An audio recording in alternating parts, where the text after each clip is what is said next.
آپ کو پتہ ہے دکھ کس کو کہتے ہیں؟ دکھ کی تعریف درویش یہ کرتے ہیں کہ ہماری مرضی اور ہے اور رب کا ارادہ کرم اور ہے، اس کا نام دکھ ہے۔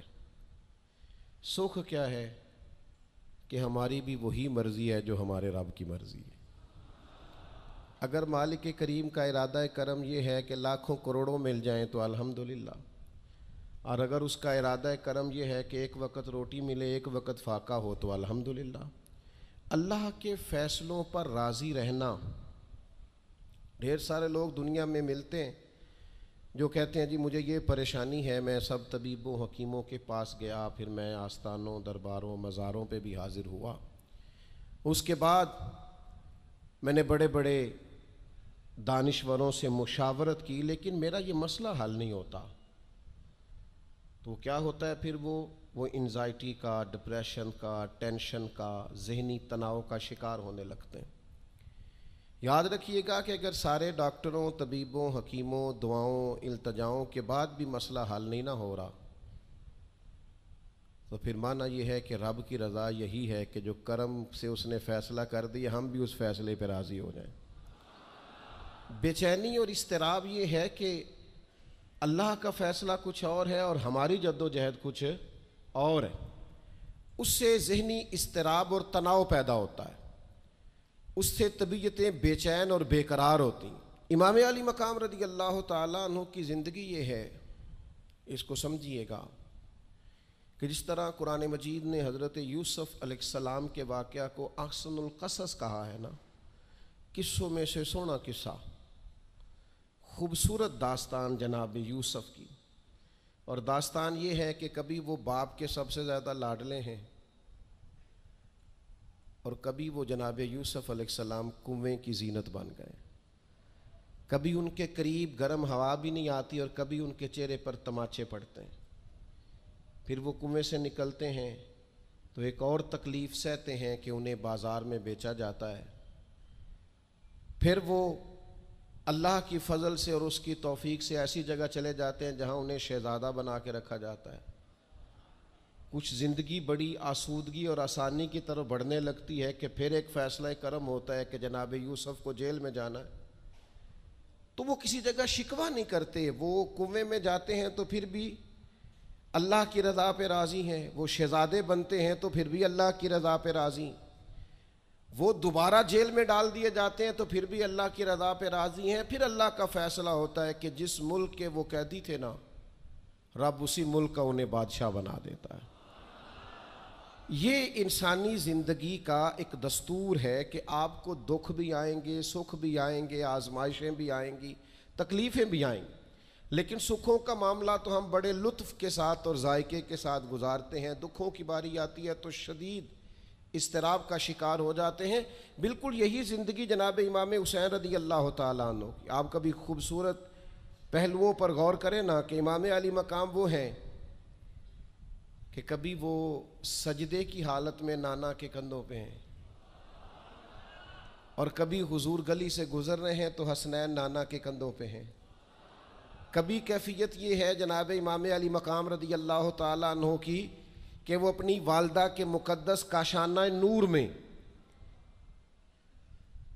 خاتون جنت کی گود میں کھیل رہے ہیں، کبھی مولا علی شیر خدا رضی اللہ تعالیٰ عنہ کی مقدس باہوں میں جھول رہے ہیں۔ یہ سارے نظارے انہوں نے دیکھے، لیکن پھر وہی حسین ابن علی تھے جنہوں نے کربلا کا خشک میدان بھی دیکھا، جنہوں نے وہ چٹیل پہاڑ بھی دیکھے، حق کے رستے میں اپنی اولاد کا قربان ہونا بھی دیکھا۔ کسی جگہ شکوہ نہیں کرتے، بلکہ وہ کہتے ہیں جس حال میں میرا رب رکھے میں اسی حال میں راضی ہوں۔ ہمارے ہاں یہ ہوتا ہے کہ ہم سکھوں کو تو یاد ہی نہیں رکھتے، ہمیں صرف تکلیفیں یاد رہتی ہیں، صرف آزمائشوں کو یاد رکھتے، مثبت پہلوؤں کو نہیں سوچتے۔ کوئی بھی کام آپ ہوتا ہوا دیکھ لیں گھر میں، خاندان میں، قبیلے میں، تو اس کے جو خوبصورت، معنی خیز، پروقار، اچھے پہلو ان پر غور نہیں کریں گے۔ وہ ایک جگہ ایک پنچایت تھی، تو وہاں کسی خاتون نے شکوہ کیا کہ میرے خاوند نے مجھے یہ تکلیف دی ہے، یہ آزمائش میں مجھے مبتلا کیا ہے، یہاں یہاں سخت سست کہا ہے۔ تو ایک دانشور بزرگ بیٹھے تھے، تو لوگ کہتے ہیں کہ ان بزرگوں نے کہا بیٹا شادی کو کتنا عرصہ بیت گیا؟ تو اس نے کہا میری شادی کو 18 سال ہو گئے۔ تو اس نے کہا یہ جو تم لڑائی فساد جھگڑا دنگا پریشانی بتا رہی ہو یہ تو ایک دن کا ہے، باقی 18 سالوں کی بھی بات بتاؤ نا۔ تم نے ایک دن کا جھگڑا تو یاد رکھا، اور اس ایک دن کے جھگڑے کے نتیجے میں آنے والی تکلیف کو بھی تم نے یاد رکھا، لیکن وہ جو 18 سال تمہارے اپنے شوہر کے ساتھ سکھی گزر گئے ان کا بھی تو تذکرہ کرو۔ تو کچھ دیر کی خاموشی کے بعد اللہ نے اس خاتون کے دل میں ٹھنڈک پیدا کی، اور وہ کہنے لگی میرے شکوے دور ہو گئے ہیں، اب میں انشاءاللہ کوشش کروں گی کبھی دوبارہ اپنے شوہر کی شکایت نہ کروں۔ اب بات کو سمجھیں، ہم اپنی زندگی کی صرف شکایتیں یعنی دکھ ہی ہیں صرف زندگی میں، وہ دعا کر دیں جی میرے گھٹنے میں درد ہے، باقی جسم ٹھیک ہے نا ماشاءاللہ سارا، اس کا شکر بھی ساتھ ادا کریں۔ دعا کریں جی آج کل کاروبار نہیں چل رہا، تو اس سے پہلے ساری زندگی ٹھیک چلتا رہا ہے نا، اس کا شکر بھی ادا کر لیں۔ قرآن مجید فرقان حمید ارشاد فرماتا ہے اللہ کے بندوں کی شان یہ ہے کہ رضی اللہ عنہم ورضوا عنہ، یہ بڑا خاص پہلو ہے۔ اللہ فرماتا ہے کہ اللہ ان سے راضی ہے اور وہ بھی اپنے اللہ سے راضی ہیں۔ اللہ نے انہیں جس حال میں رکھا ہے وہ بھی اللہ سے راضی ہیں۔ ذالک الفوز العظیم، اللہ فرماتا ہے یہ بڑی کامیابی ہے، اللہ بھی ان سے راضی ہے اور وہ بھی اللہ سے راضی ہیں۔ امام غزالی رحمۃ اللہ تعالیٰ علیہ سے کسی نے پوچھا یہ بندے کا اللہ سے راضی ہونے کا کیا مطلب ہے؟ تو امام صاحب فرمانے لگے رب تو کریم ہی بڑا ہے، یتیم کے سر پہ ہاتھ پھیر دو راضی ہو جاتا ہے، وہ طوائف کتے کو پانی پلا دے تو مالک راضی ہو جاتا ہے، وہ تو مہربانی بڑا ہے، تم نے رو کے 2 آنسو بہا دیے وہ راضی ہو جاتا ہے۔ فرماتے بندے کا مسئلہ ہے، مسئلہ تو بندے کا ہے، یہ راضی ہوتا ہی نہیں، یہ ہر وقت شکوے کرتا ہے، ہر وقت شکایات کرتا ہے، ہر وقت اس کا ذہن الجھا رہتا ہے، ہر وقت کوئی نہ کوئی نئی چیز کا مطالبہ کرتا ہے۔ نبی رحمت نور مجسم شفیع معظم صلی اللہ تعالی علیہ وسلم ارشاد فرماتے ہیں تم نہ اللہ کے دیے ہوئے تھوڑے رزق سے راضی ہو جاؤ، وہ بھی تمہاری تھوڑی عبادت سے راضی ہو جائے گا۔ لیکن ہمارا حال یہ ہے کہ ہمیں سب کچھ چاہیے، اور نتیجے میں اگر کوئی خدمت کرنی پڑے، کوئی ڈیوٹی کرنی پڑے، کوئی کام کرنا پڑے تو اس کے لیے ہم تیار نہیں ہوتے۔ عزیز بھائیوں سمجھیے گا، غور فرمائیے گا، توجہ کیجیے گا اس بات پر کہ ہمیں ہر حال میں اپنے رب سے راضی رہنا۔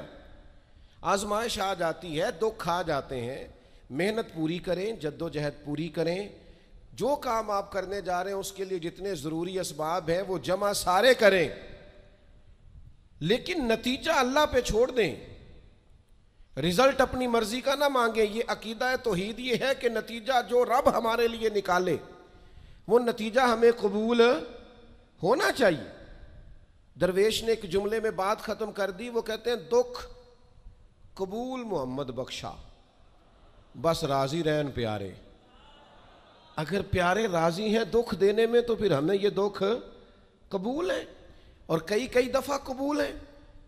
تو اپنی طبیعت کے اندر یہ مقام تسلیم و رضا لائیں، ہر وقت اپنے رب سے راضی رہیں۔ صحیح مسلم شریف میں حضرت عمر فاروق رضی اللہ تعالیٰ عنہ کا ایک جملہ بڑا خوبصورت ہے، اور حضور اس کو سن کے بڑے راضی ہوئے، صحیح مسلم میں موجود ہے۔ حضرت عمر نے ایک موقع پر جب سرور کائنات علیہ السلام کو تھوڑا ناراض دیکھا، حضور کے چہرے پر کچھ آثار ناراضگی دیکھے، تو جناب عمر نے ایک جملہ کہا تھا جو بڑا حسین ہے اور کتب احادیث میں چمکتا ہے۔ حضرت عمر نے وہ بات کہی تو حضور کی ناراضگی خوشی میں بدل گئی، نبی پاک علیہ السلام کے چہرے پر جو آثار ناراضگی تھے وہ خوشی کے تصورات میں بدل گئے۔ حضرت عمر عرض کرنے لگے رضیت باللہ ربا وبالاسلام دینا وبسیدنا ومولانا محمد نبیم ورسولا۔ حضرت عمر نے حضور کو ناراض دیکھا تو کہنے لگے یا رسول اللہ ہم اللہ کے رب ہونے پہ راضی ہیں، اسلام کے دین ہونے پہ راضی ہیں، اور اللہ نے آپ کو ہمارا نبی اور رسول بنایا، ہم اس بات پر بڑے راضی ہیں۔ ہم راضی ہیں کہ اللہ ہمارا رب ہے، اسلام ہمارا دین ہے، اور محمد صلی اللہ علیہ وسلم ہمارے نبی اور رسول ہیں، بڑے راضی ہیں۔ بس یہ رضا والا جملہ کہا تو اللہ کے رسول خوش ہو گئے، تو اللہ سے راضی رہیں، آپ کے تصورات میں شکوے پیدا نہ ہو، شکایتیں نہ ہو، الجھے نہیں۔ اور بہت سارے لوگ ایسے ہیں جن کا خیال ہے میری بڑی شان ہے تو میرے اوپر مشکلات کیوں آتی ہیں۔ دوست اکثر کہتے ہیں جی میں صدقہ بھی دیتا ہوں، نمازیں بھی پڑھتا ہوں، دل کسی کا نہ دکھے اس کے لیے بھی پوری کوشش کرتا ہوں، میرا زندگی کا مزاج یہ ہے کہ میں کوشش کرتا ہوں کہ کسی کو میرے لہجے سے، انداز سے، اٹھنے بیٹھنے سے اذیت نہ پہنچے، لیکن پھر بھی مجھے مصائب آتے ہیں۔ ہم انہیں کہتے ہیں آپ عبادت کریں، مہربانی فرمائیں تجارت تو نہ کریں۔ آپ کی رائے یہ ہے کہ میں نے صدقہ دے دیا مصیبت کوئی نہ آئے، میں نے نماز پڑھ لی مشقت کوئی نہ آئے۔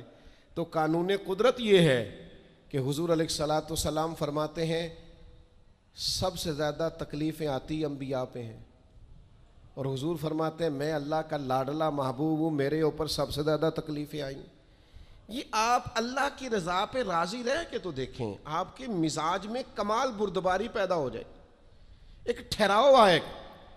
یہ دوست انتظامات کر رہے ہوتے ہیں نا پروگراموں کے، اجتماعات کے، محافل کے، تو میں ایک ہی بات سب سے کرتا ہوں، میں کہتا ہوں آپ نے نا بردبار رہنا ہے، آپ نے تحمل سے رہنا ہے۔ ہم دیہاتی لوگ ہیں تو ہمارے ہاں شادیاں ہوتی تھیں نا، تو شادیوں پہ رشتہ دار اکٹھے ہوتے تھے، تو صرف یہ فکر نہیں ہوتی تھی کہ کھانا پورا ہو جائے، صرف اتنی فکر نہیں ہوتی تھی کہ ان کے سونے کا انتظام ہو جائے، ایک فکر اور بھی ہوتی تھی کہ بندے بڑے کٹھے ہوئے ہیں، سارے برادری کٹھی ہوئی ہے، کتے لڑ نہ پین آپس میں۔ ہمارے ہاں نا چڑھانے والے زیادہ خطرناک نہیں ہوتے، چڑھنے والے زیادہ خطرناک ہوتے ہیں، جو ذرا سی بات پہ غصے میں آ جائیں، ذرا سی بات پہ چڑھ جائیں، کہیں سکون ہی نہیں، ٹھہراؤ ہی نہیں زندگی میں۔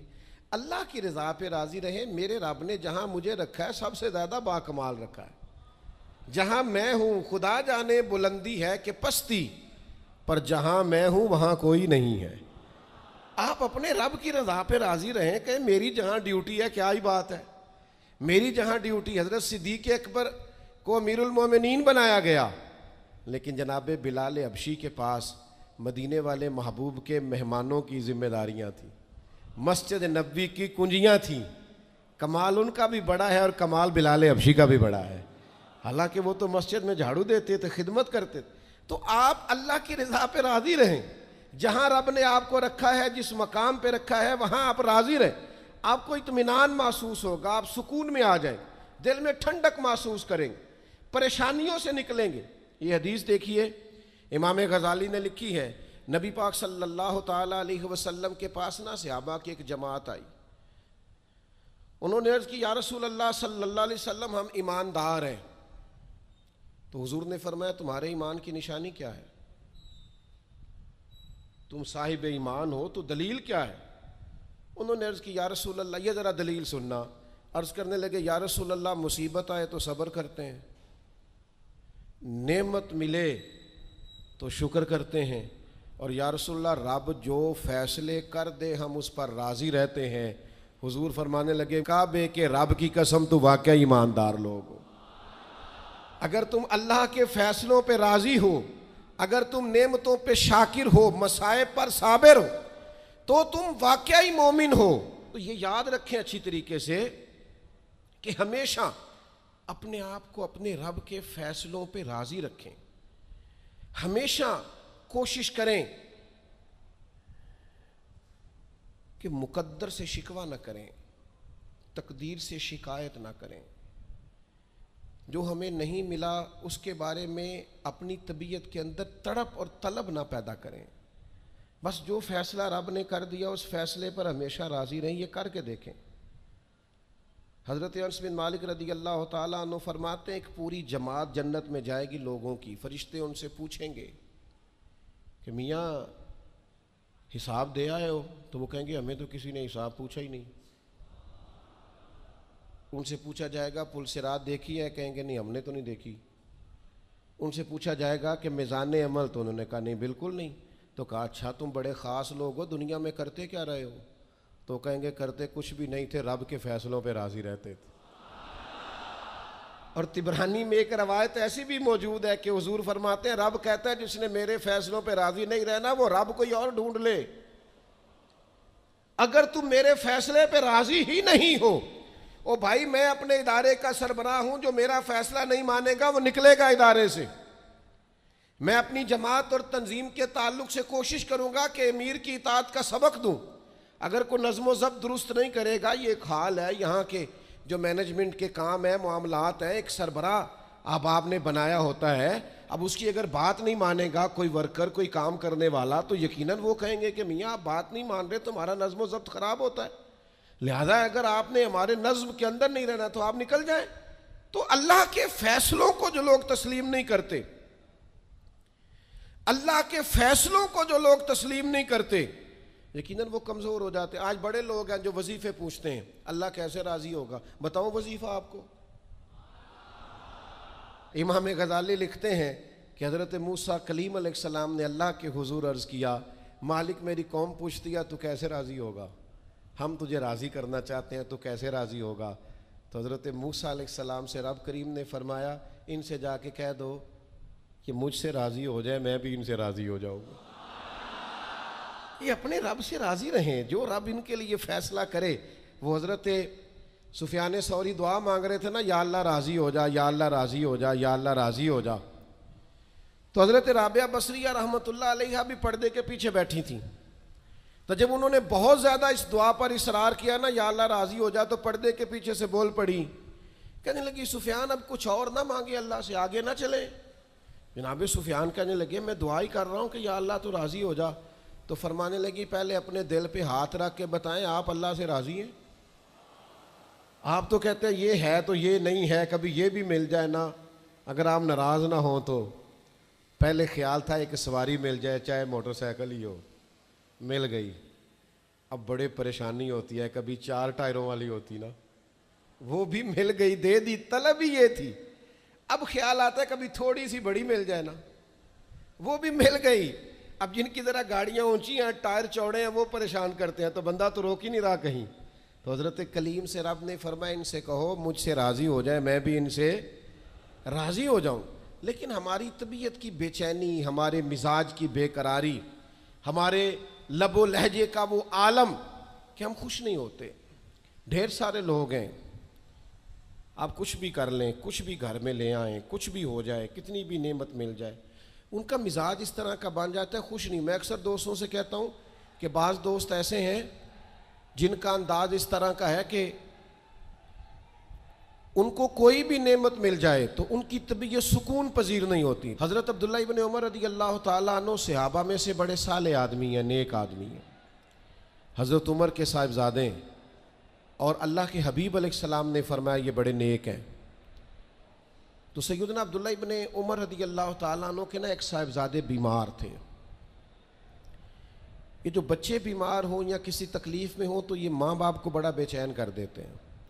اپنی بھوک بھی بندہ سہ لیتا ہے، اپنی بیماری اور تکلیف بھی سہ لیتا ہے، لیکن اگر اولاد کسی آزمائش کا شکار ہو جائے، پریشانی کا شکار ہو جائے تو انسان بڑی تکلیف میں آ جاتا ہے۔ حضرت عبداللہ ابن عمر رضی اللہ تعالیٰ عنہ بڑے پریشان تھے اپنے بیٹے کو لے کر، اور جو ان کے قریبی لوگ تھے وہ محسوس کرتے تھے کہ شدید ذہنی اضطراب میں مبتلا ہیں سیدنا عبداللہ ابن عمر۔ اللہ کا فیصلہ ایک کرم آیا اور ان کے صاحبزادے کا وصال ہو گیا۔ جب ان کے صاحبزادے وصال کر گئے نا تو ظاہر ہے کہ بیماری سے بڑا غم تو صاحبزادے کا انتقال کر جانا ہے۔ تو جنازے کے لیے جو لوگ آئے اور اس کے بعد جو تعزیت کے لیے لوگ آئے، وہ کہتے ہیں ہم نے جناب عبداللہ ابن عمر کو بڑا مطمئن دیکھا،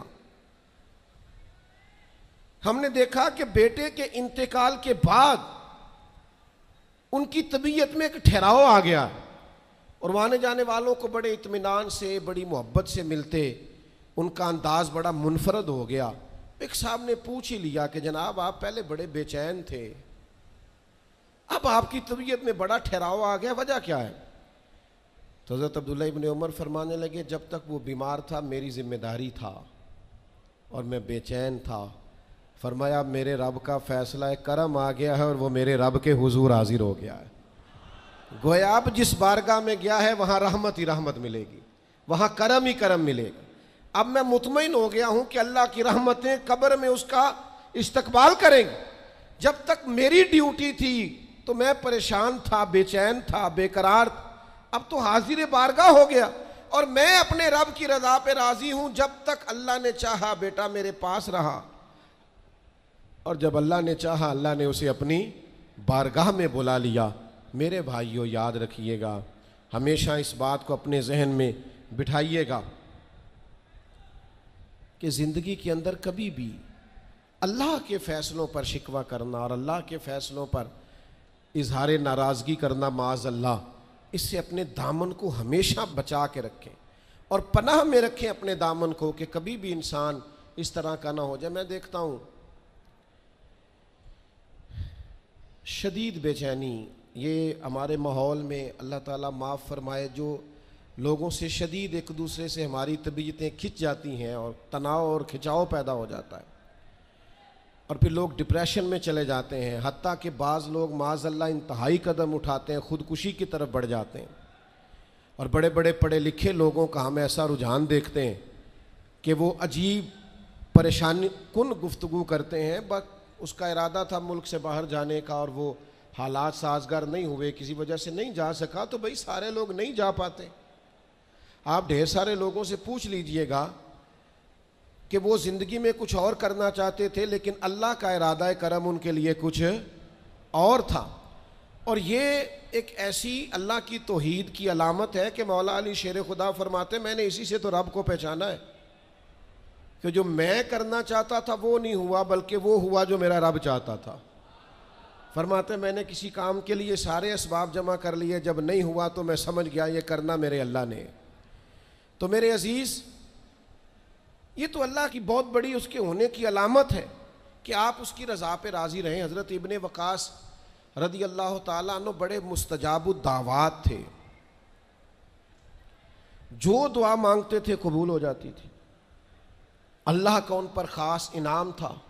اور یہ بات بڑی مشہور ہو گئی، دور دور سے لوگ ان کے پاس دعائیں کرانے آتے تھے۔ خود وہ نابینا تھے،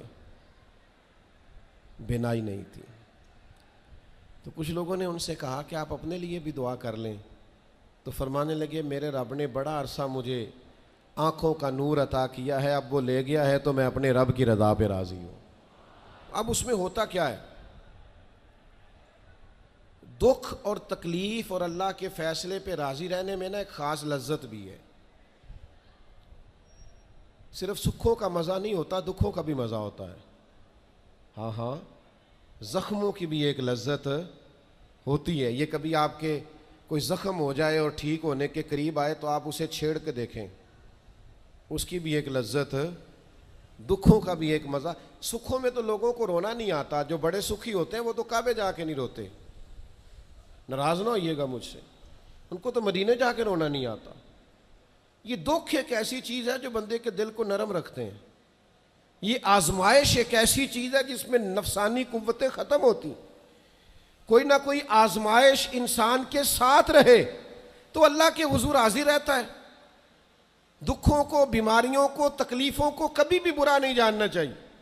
یہ تو انسان کو اللہ کے قریب کر دیتی ہیں، دلوں کو نرم کر دیتی۔ جن کو ہم بعض اوقات بڑی آزمائش سمجھ رہے ہوتے ہیں وہی تو خیر بن جاتی۔ حضرت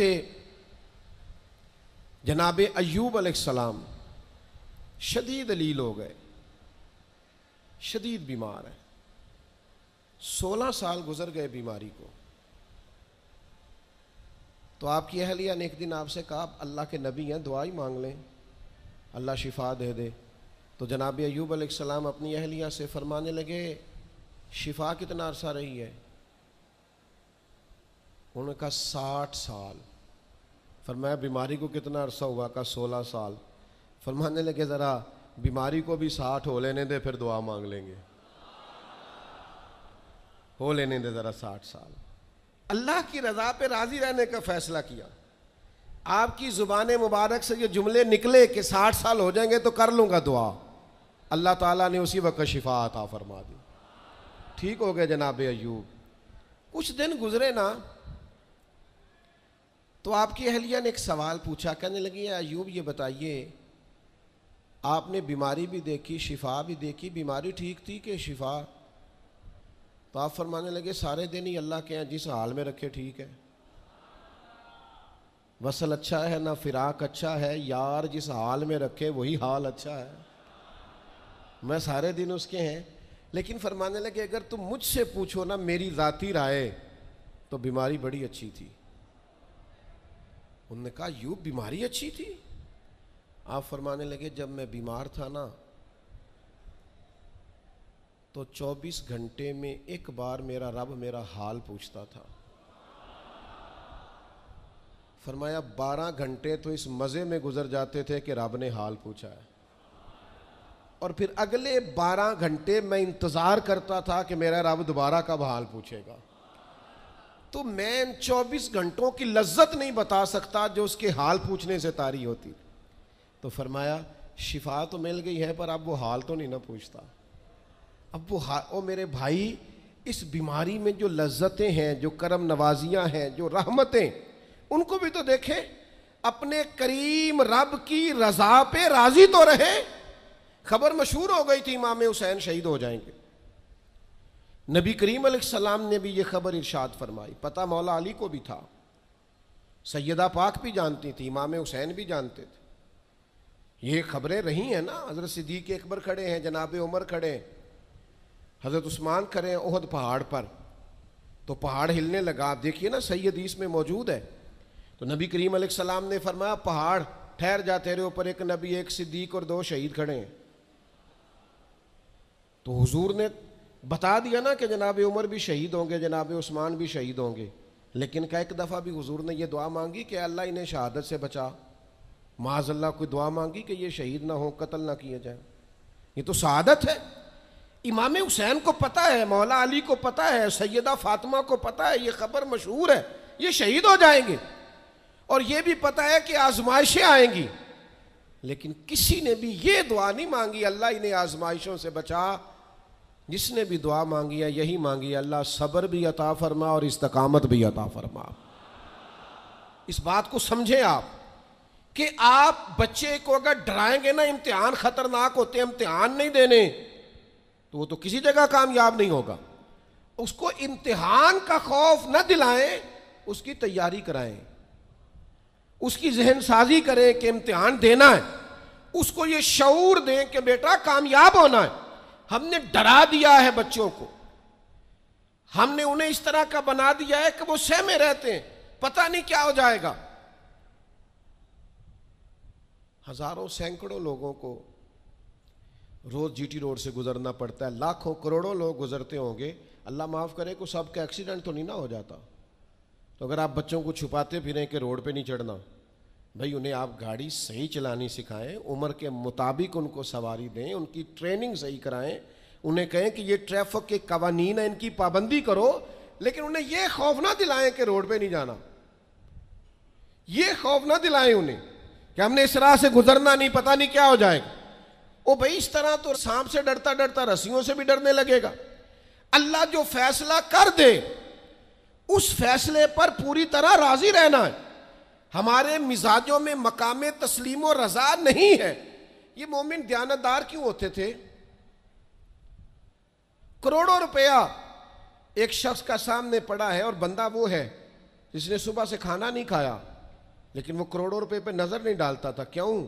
کہ وہ اللہ کے فیصلے پہ راضی تھا۔ وہ کہتا تھا یہ چاہے کروڑوں ہیں پر میرا نہیں ہے۔ آج لوگ لوگوں کا مال دیکھ کے سازشیں نہیں کرتے، شرارتیں نہیں کرتے، لالچ نہیں پیدا کرتے، چوری ڈکیتی دھوکہ فریب فراڈ کیا کیا چالیں نہیں چلتے۔ اگر یہ اللہ کے فیصلے پہ راضی رہیں کہ رب نے جو میرے لیے رکھا ہے وہی میرا حق ہے، تو کبھی ان کی طبیعت میں یہ بات پیدا نہ ہو کہ ہم نے دھوکہ دینا ہے، فراڈ کرنا ہے، فریب کرنا ہے۔ آپ مقام میں تسلیم و رضا پہ آ جائیں۔ ڈھیر سارے لوگ ہیں جو جہاں کھڑے ہیں وہاں راضی نہیں، سامنے والا انہیں بڑا خوش نظر آتا ہے، بڑا خوش کہ یار میں بڑی تکلیف میں ہوں، یہ فلانے شعبے والا بڑے سکون میں ہے۔ تو بھائی کبھی اس سے بھی تو پوچھ کے دیکھنا، اس سے پوچھ، وہ کہے گا جتنے کانٹوں پہ میں بیٹھا ہوں دوسرا ہے ہی کوئی نہیں۔ ہم جو کام کر رہے ہوتے ہیں نا اس کام کا مزہ نہیں لیتے، ہمیں وہ کرنا ہے جو سامنے والا کر رہا ہے۔ بھئی آپ جو کر رہے ہیں اس کو مزہ لے کے کریں، مقام تسلیم و رضا پہ رہیں۔ وہ جو سامنے والا کر رہا ہے اللہ نے اس کی ڈیوٹی لگائی ہے وہ کرے گا۔ اور یہی بات یہاں تک پہنچ جاتی ہے کہ ہمیں سب کا پتہ ہوتا ہے کون کیا کر رہا ہے، اپنا نہیں پتہ ہوتا، کیونکہ ہم وہ چاہتے ہیں جو ہمارا حق نہیں، اس طرف بڑھتے ہیں جو ہمارا نصیبہ نہیں۔ تو اچھی طرح اس بات کو اپنے ذہن میں بٹھائیں کہ اللہ کے فیصلوں پہ راضی رہنا، اللہ کی رضا پہ راضی رہنا، اپنے رب سے ہر وقت راضی رہنا، یہ بندہ مومن کی شان ہے۔ اگر اللہ کے فیصلوں پہ راضی رہو گے نا تو زندگی میں اتنا سکون آ جائے گا، اتنا اطمینان آ جائے گا، لہجوں میں اتنا ٹھہراؤ آ جائے گا، آپ کو محسوس ہوگا کہ آپ کی شخصیت سنجیدہ ہو گئی ہے، وزادار ہو گئی ہے، آپ کے مزاج کے اندر ایک اللہ تعالیٰ نے خاص کمالات رکھ دیے۔ لیکن اگر آپ یہ نہیں کریں گے، اللہ کے فیصلوں پہ راضی نہیں رہیں گے، تو پھر آپ نتیجہ اس کا دیکھ لیجئے گا، ہر وقت کی بے چینی، بے قراری، الجھاؤ اور طبیعت کے اندر اضطراب، یہ آپ کو بے چین رکھے گا۔ ہم اپنی زندگی میں اگر تھوڑا سا یہ والا فیصلہ لے آئیں، آپ دیکھیں نا، انداز دیکھیں، 14 لوگ شہید ہو گئے تھے بدر میں، ان میں سے تو کوئی کسی صوبے کا گورنر نہیں بنا، انہوں نے تو مکہ کو فتح ہوتے نہیں دیکھا، انہوں نے تو روم کو، یمن کو، شام کو فتح ہوتے نہیں دیکھا۔ لیکن یاد رکھیے گا، ان 14 لوگوں کا خون بنیاد بنا تھا کہ اللہ نے اسلام کو طاقتیں اور قوتیں عطا فرمائی۔ وہ اللہ کے فیصلوں پہ راضی تھے کہ آپ نے یہاں جان دینی ہے، انہوں نے پیش کی۔ بعد میں عروج آیا، کمال آیا، اذا جاء نصر اللہ والفتح، اللہ نے مدد کی، فتح آ گئی۔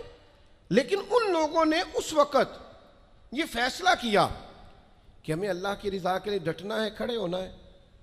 تو سب لوگ، میں اکثر کہتا ہوں، یہ تحریک ختم نبوت پر لوگ کلام کرتے ہیں تو قائدین کا، علماء کا نام لیتے ہیں، میں کہتا ہوں بالکل ٹھیک ہے، ان لوگوں نے بڑی خدمات سر انجام دی، لیکن جو ان کے پیچھے لوگ تھے،